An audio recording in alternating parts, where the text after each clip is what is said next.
the philosophy that lets you win without becoming a slave, Marcus Aurelius and Machiavelli. Imagine this. You finally won. You've built the life. You've gained the respect.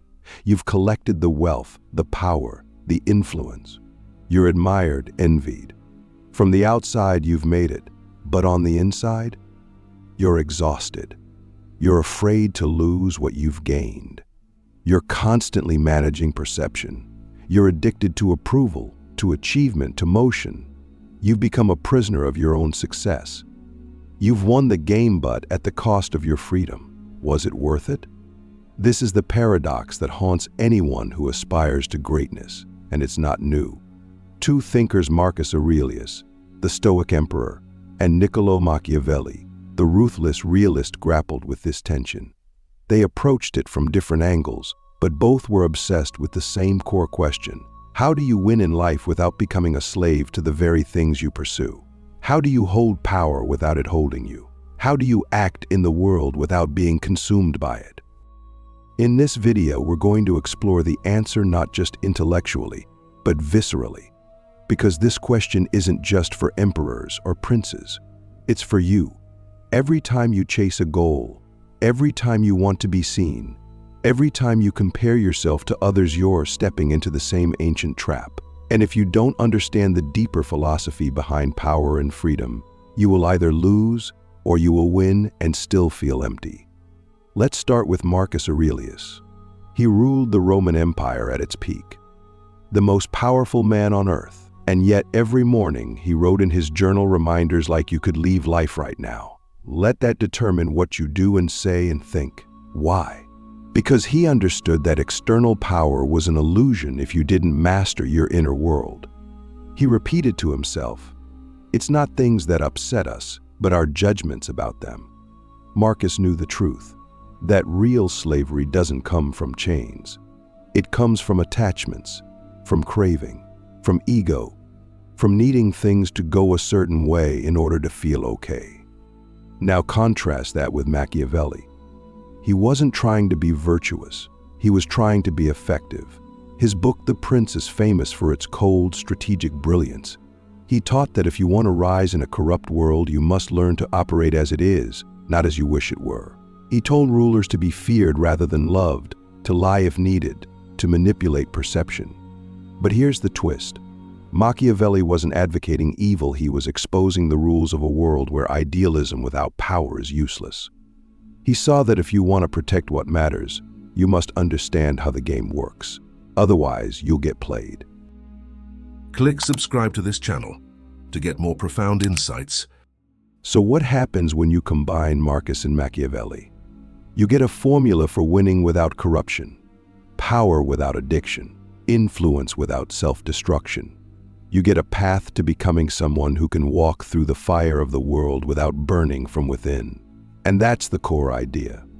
Freedom is not the absence of external pressure. It's the presence of inner clarity. Marcus teaches us to detach from outcomes. Machiavelli teaches us to engage with reality. Together, they form a paradox. You must move through the world with full force while needing nothing from it. You must play the game better than anyone while remembering it's just a game. Let me ask you this, what are you chasing right now, and is it controlling you? Is your ambition making you stronger, or is it secretly making you more afraid? Have you become someone who needs validation to feel alive, or someone who acts from principle, regardless of applause?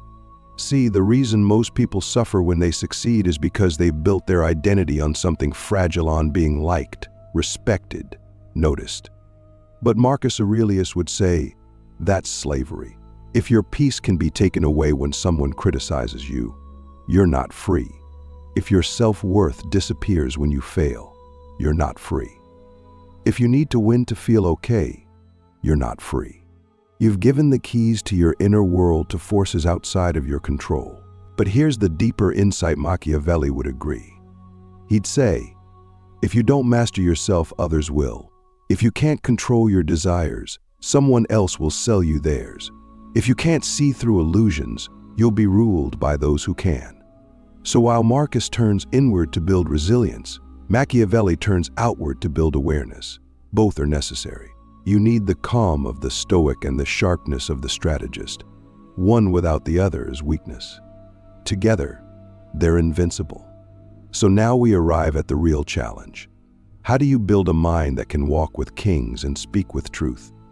How do you become someone who can win in the real world without becoming a hollow version of yourself in the process? The answer begins with one word: detachment. Not indifference, not apathy. Detachment, the ability to act without clinging, to strive without craving, to perform without performing for approval. Marcus practiced this every day. He reminded himself, don't hanker after what you don't have. Don't be overheard complaining not even to yourself. These weren't just moral guidelines, they were tactical. Because when you don't need anything from the world, you're free to move through it with power and grace. But detachment alone isn't enough. You also need skill. You need to understand how people think, how systems work, how influence spreads. This is where Machiavelli becomes essential. You can't just be good, you must also be intelligent. You must be able to read the room, anticipate moves, hold your emotions in check. Otherwise, your goodness becomes naivete, and your detachment becomes irrelevance. So ask yourself, are you building both sides of your mind? Are you developing the inner stillness of Marcus and the outer awareness of Machiavelli? Are you learning how to lead yourself and how to navigate others? Or are you stuck in one mode, either overly idealistic or overly cynical? This is the philosophy that lets you win without becoming a slave. Not because you've avoided the world, but because you've mastered your place in it. Not because you've rejected ambition, but because your ambition is anchored in something deeper than ego.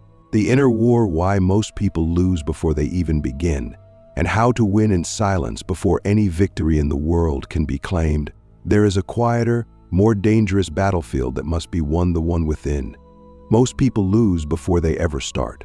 Not because they lack talent, opportunity, or intelligence, but because they enter the world's arena already defeated in their minds.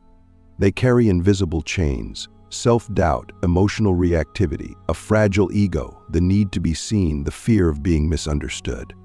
And here's the truth no one wants to say out loud. If you don't conquer that, no amount of external success will set you free. This is the war Marcus Aurelius fought every morning. And it's the war Machiavelli warned every ruler to be aware of, the war that happens before the battle. Let's speak plainly. Most people aren't losing to other people. They're losing to their impulses. They're losing to the voice in their head that says, you're not enough, or you must prove yourself. They're losing to the addiction to noise, to distraction, to applause. They're slaves, but not to tyrants, to their own unchecked minds. That's why Marcus wrote not for others, but for himself. His meditations are not a book of quotes, they're a record of a man fighting to stay free within. He was the emperor of the world, yet he feared becoming a servant to his own passions. And that fear made him wise. He knew what most of us forget. The enemy is not out there. It's in here. It's the part of you that panics when things don't go your way.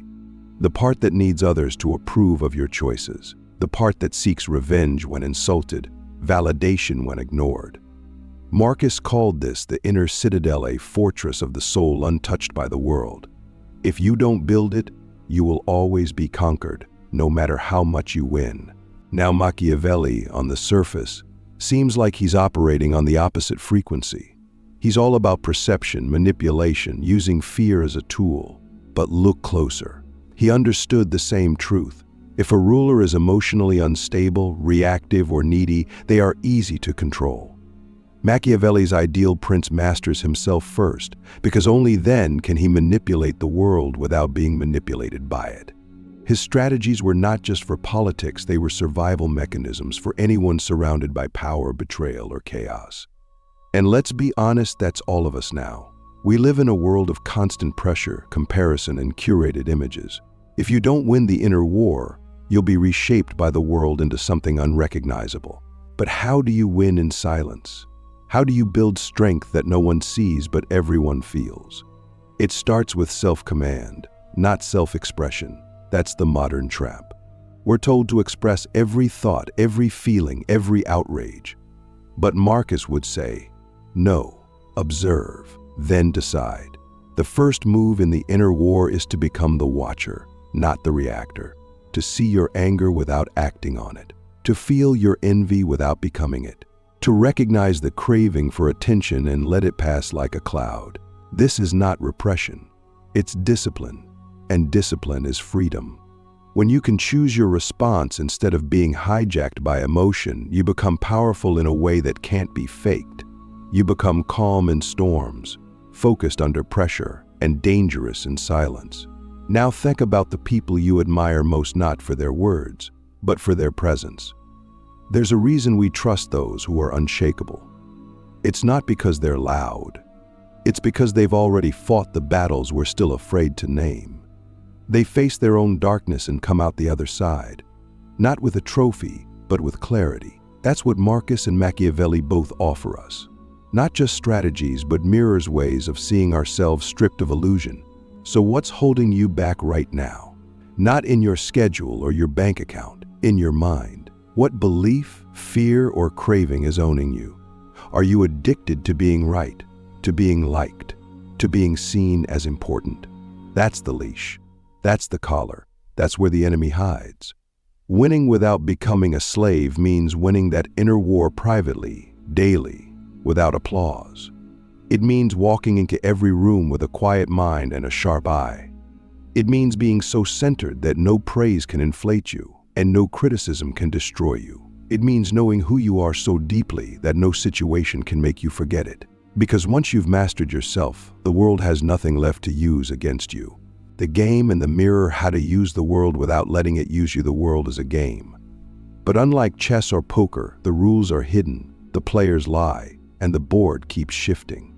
You don't get to choose whether or not to play. You're born into it. The only question is, do you play consciously, or are you being played without knowing it?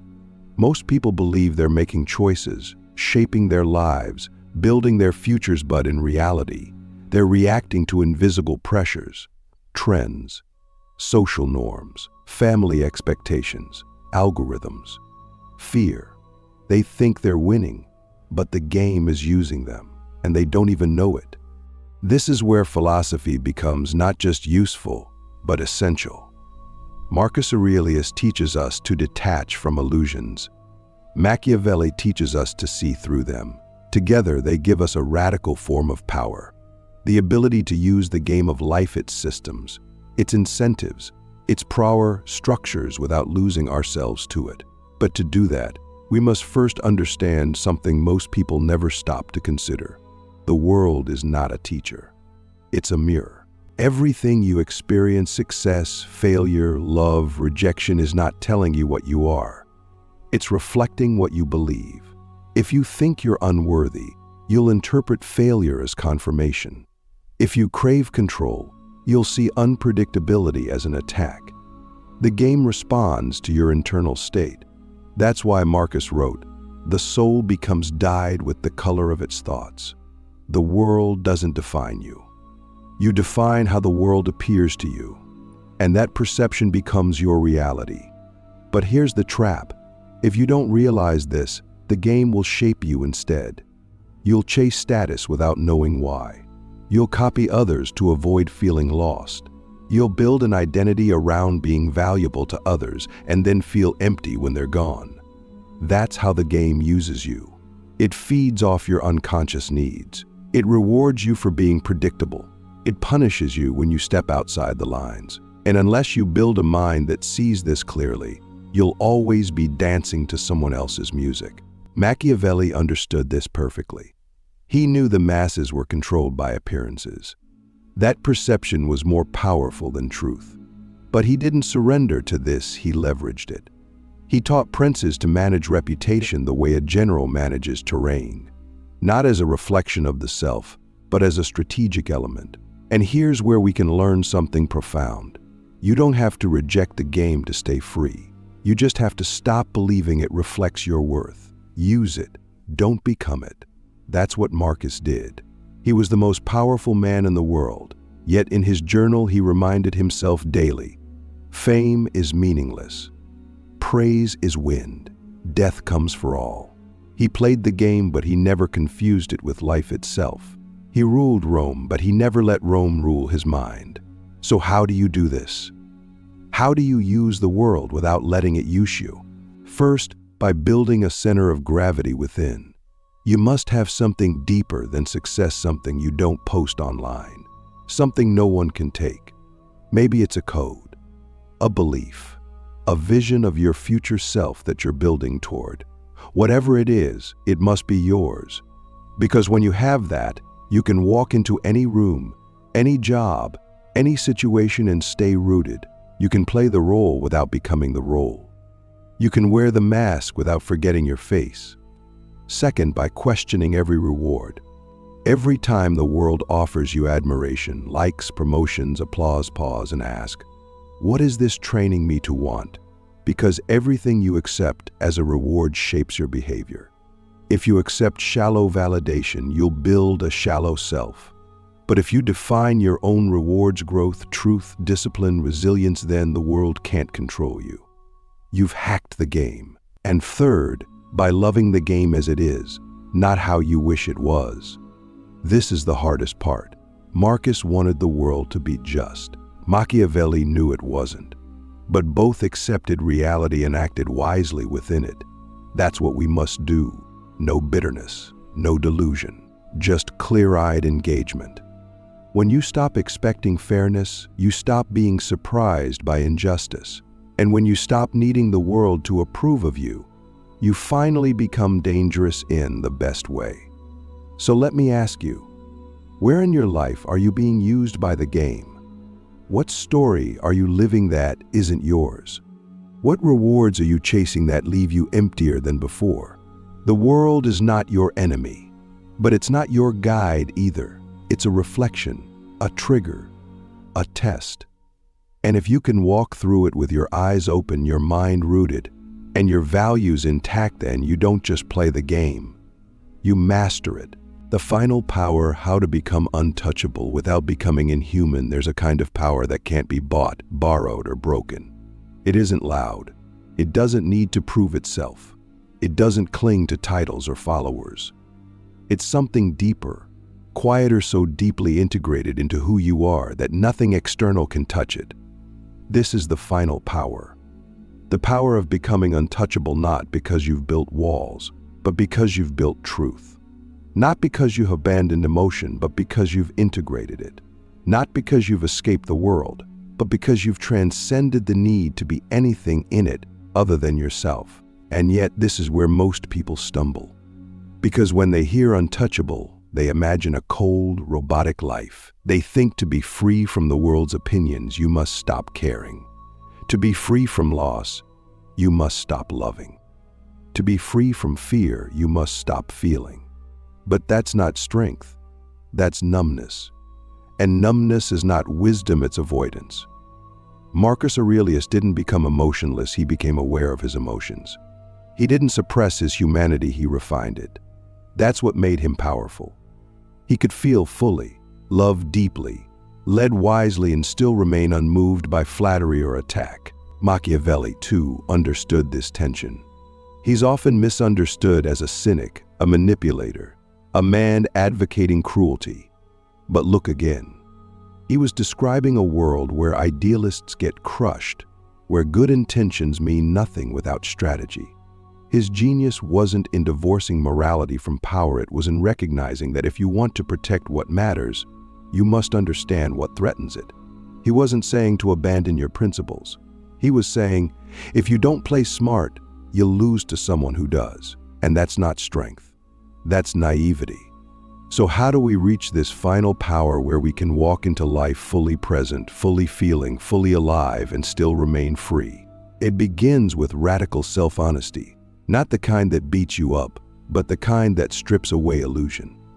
You have to ask, where am I still performing? Where am I still owned by fear? What part of me is still hoping the world will save me, validate me, rescue me? These questions are uncomfortable, but they're the door, because only when you see the chains can you break them. Then comes the practice. the daily, deliberate practice of showing up to life with integrity. That means doing the hard thing when no one's watching, saying no when it costs you, saying yes when it scares you, speaking truth when it's easier to be liked. This is how you become untouchable, not by building an image, but by building alignment. When your actions match your values, when your choices match your identity, when your life matches your inner truth, then no one can shake you, because you're not leaning on anything fragile. But here's the paradox. To become untouchable, you must remain touchable. You must stay open, vulnerable, connected. You must feel everything, the praise, the criticism, the beauty, the pain, and let it move through you without owning you.